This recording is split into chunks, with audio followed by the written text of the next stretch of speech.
Hey all. So this is the sixth war of the season up against one, and I'm really excited about this one. As some of y'all know, I very recently duped my rank 2 Nimrod, and I believe in this hold frame right here, he is still rank 2. Because I ended up leveling him up after I had already joined the quest, taking him to rank 3 funnily enough, about an hour before level up hit. I thought it had been pretty recent that we had had another level up, and I completely wasted that. But that's neither here nor there. What's important is that we actually have two Nimrods in the field this war. It made sense in two different paths, and it worked out beautifully. So I'm really looking forward to talking about those fights later on, because I had to learn him a little bit better for this war than I did for the last fight against Sauron. But for now, let's start with these Reed fights. So I have taken this node before with Reed and with other characters. It's the same basic idea regardless of who you're using. Stick to combos that allow you to start the next one with a different hit. And because I am also trying to reduce how many specials he gets relative to how many specials I get, that means I only want to hit him while he's stunned, which means I'm basically just doing medium lights and heavies the entire time. That's how we got to our special 2 before he got his special 1 off. And as you can see, now when he's stunned, he gains almost no power, even with only 2 suppressions. So here we go for the special 1. It staggers the regen. There was no need to go to another special 2 because this fight is very much in control at this point. I was hoping to finish him off before the taunt expired, but that's okay. We can stun him one more time. That stun is still a debuff. We still get the extra charge from it. Moving on to Tigra, I believe I took this exact fight either last war or the war before. It's the same basic idea. Still have the power start on, although I don't think you necessarily need it here. The important part about this fight is to stay on top of things as far as Reed's kit goes, stack all the debuffs, but because it's power focus 2, we're never going to fully get rid of her specials. So that just means that I need to be on top of her special evades. I feel that I almost always am. I'm not worried about her special 2, even on the rare occasion that I end up not fully evading it. I seem to have it figured out at this point where that I only block the blockable hits of it without even necessarily planning it that way, so she just doesn't scare me that much. The high evade chance could save us, but we don't want to rely on it.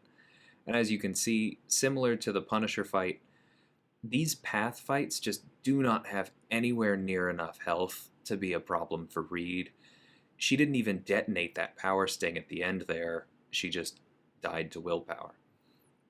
And note that we have She-Hulk on the team, so both Reed and Nimrod are getting the benefit of that synergy because it's for science and tech champions. So every single debuff we apply also applies a power sting up to that max of 3 that will then hurt them on the next special activation. So this Professor X, I've said before, I think that Reed is a great option for almost everyone on this particular node. Professor X can be tricky, and that's actually one reason that I'm taking him instead of somebody else, because I think we've only seen him here once before, and I took him when we were going up against 4 Loki last season, and it was the closest I've come to dying on this node yet. It was rough, even though it was a good counter. And our other counters had a lot of fights after this. This is the last fight that I have to take with Reed, and so it just made more sense for me to knock it out as a known quantity, and I figured it wouldn't be too much of an issue. However, as you'll see, I think the last time I took it, it had untouchables and not high ground, and it gets a little hairy in places. So we start this off the way we do literally every power snack fight with parry heavy, and then we're going to try and stick to relatively short combos, again, to have most of the hits land while the opponent is stunned, to make sure that we're not giving them too much power. Now there, I did miss a parry. It's just, yeah, you know. It's hard to perfectly time parries right now, and you can't reparry Professor X, so sometimes that hurts a little bit. The downside to using Reed here is that there's a shock on his special too, so High Ground did just stack a little bit faster than it otherwise would have. There I make my first real mistake. I go for a heavy when I should have just canceled out the falter with a medium. Luckily, I was quick enough on the heavy, I was able to respond to it. Nothing bad happens. So here we are, staying on top of him. The power sting damage is really adding up. You see how that's doing a lot to chip down his health additionally beyond our reversal of willpower and our landed hits.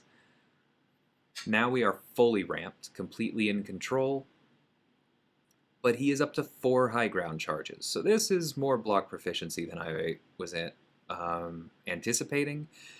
And I think I was focused on that, and that's why I make my second mistake here. I was like, wow, that's a lot of high ground charges. Completely forgot to pay attention to his falter timer.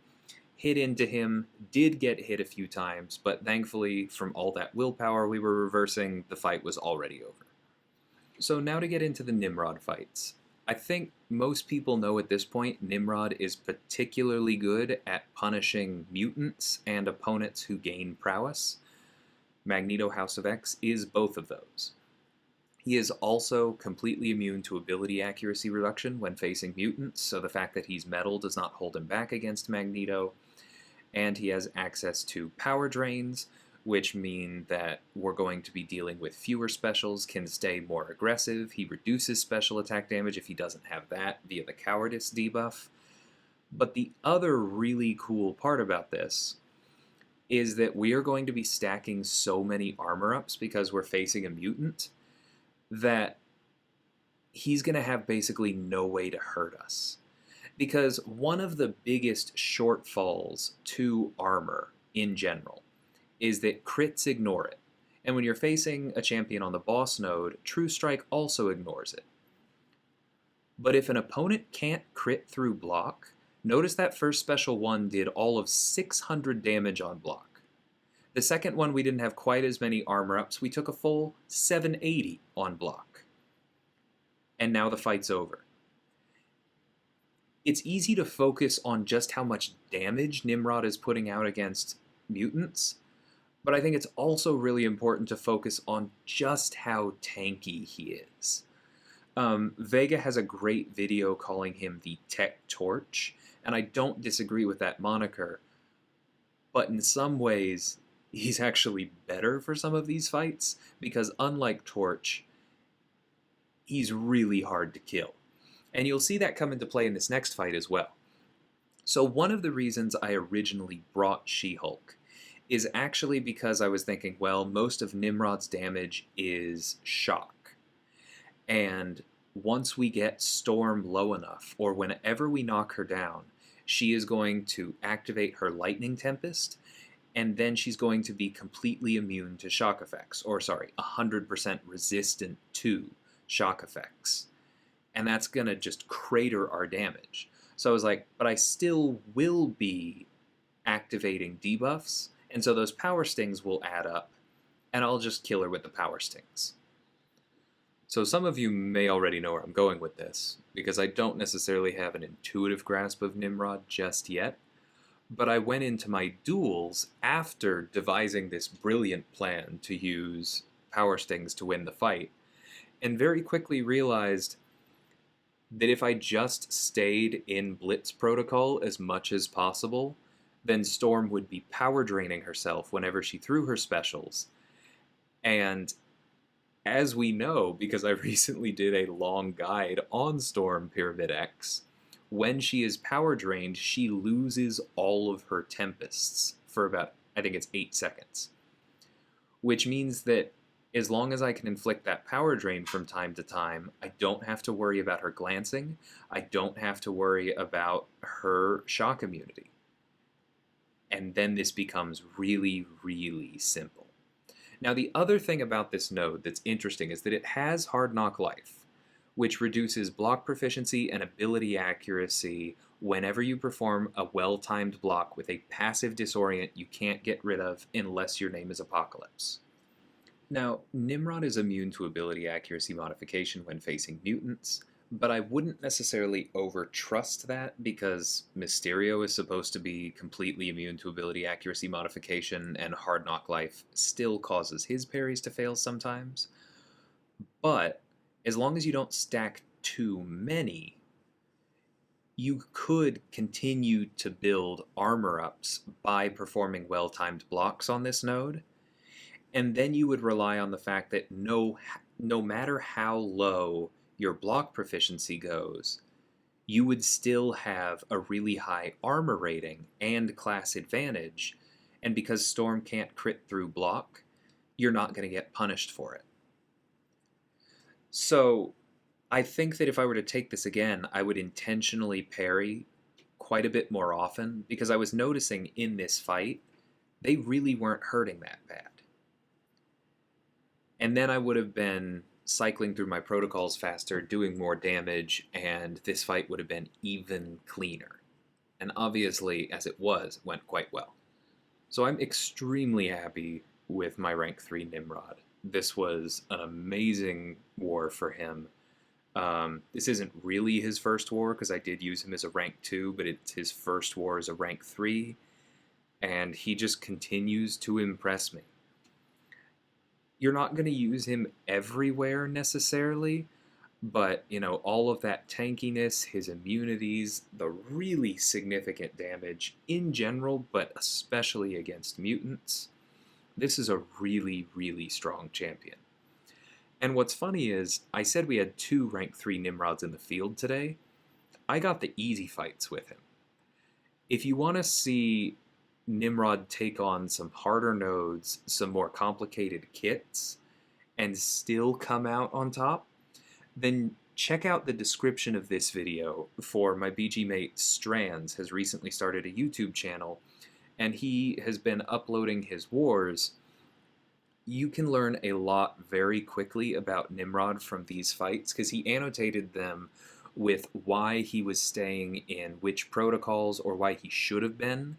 The fights weren't always perfect, but he talks to you about what he should have been doing and what he's going to do next time. Really interesting stuff over there. So the good news is we also won this war. Some of you know that this has been a bit of a tough season for us. We've had some rough losses where we just have not been performing the way we want to. But we were able to pull this one out, and we finished before our opponents and with only 7 deaths total. And there were only 2 deaths in Battle Group 3 specifically, which we can improve on. Neither of those deaths felt good. Deaths never do. But we will absolutely take 7. If we applied that 7 retroactively to the other wars that we'd lost this season, I think we'd be undefeated. And, ideally you want to tighten it up beyond that, but bans seem to be having a real effect. So if we can replicate that performance and hold the line there, I think Masters, again this season, feels pretty good. We'll just see how consistent we can be. But hope you guys enjoyed this. I am absolutely loving Nimrod. Great addition to my roster, my team, my battle group. And until next time, thanks for watching, and take care.